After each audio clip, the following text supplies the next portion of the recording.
yung ating susunod na unpack ay ito na to guys. Ano nga to? UV light. Bibili ako ng tag 32 eh. Tag 32. Free shipping din to. Hindi talaga tayo bumibili ng hindi free shipping guys kasi Lugi-lugi tayo sa sayang naman din. May free shipping naman, di ba? So, yan na natin si Shopee na sumolder din sa shipping fee. Kasi kikita din naman sila dyan eh.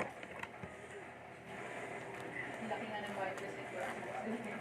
Oo, million nga yung bayad nila sa endorsers eh. So, yung nakukuha nila sa atin ay yung traffic. Saka yung advertisement na nagsha-Shopee tayo. So, grabe pagkabalot. Mukhang mamahalin talaga to ah.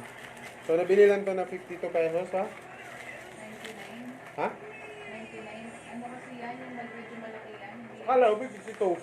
Ano yun? Abrelata yung 52. Ano to? 99? 99. Binayaran mo? Free shipping? Hindi sa Shopee Life to. Walang ganyan sa Shopee. 99. UV light ito. Parang sira. Oh? Nilalagyan ng So, kailangan siya ng tatlong AAA. Mukhang ako dito. Tagilid ako dito. So, check natin. Lagyan natin ng battery to. Okay, let's see kung gana. So, UV light. Bakit tayo bumili ng ganito? For 99 pesos, kailangan natin to kasi nagpapa-Gcash kami and kailangan natin ma-verify yung pera. Hindi pa naman kami na nasalisihan ng peke pero sobrang nakakatakot kasi na masalisihan ka, di ba? So parang precaution na mag ako ng Google Light para ma-check ko yung quality ng pera kung peke o hindi. So check natin. So, buti may mga na-order tayo na AAA battery. So, magagamit natin dito. Ang dami niyang battery na kailangan. Tatlo talaga. AAA.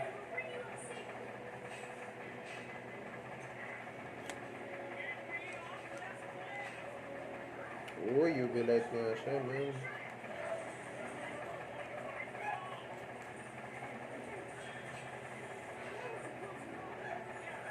UV light, tas nandito yung switch. Ayan. So, UV nga to. Check natin sa pera, guys. Weekend. So, hindi ko pa. Nagkaroon Hindi, ako. expect ko.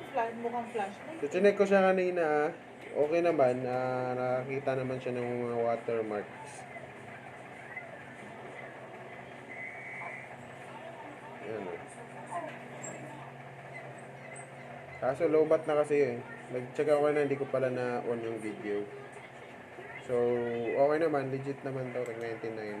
Pero may mga mas mura dito. Yung tag 32. Pero ang mga battery nun, maliliit. Yung pang relo. Which is mahirap siyang hanapin kung malowbat. So, unlike ito, AAA. Meron kasi akong mga rechargeable na mga AAA na battery. So, kaya ito rin yung pinili ni Macy's.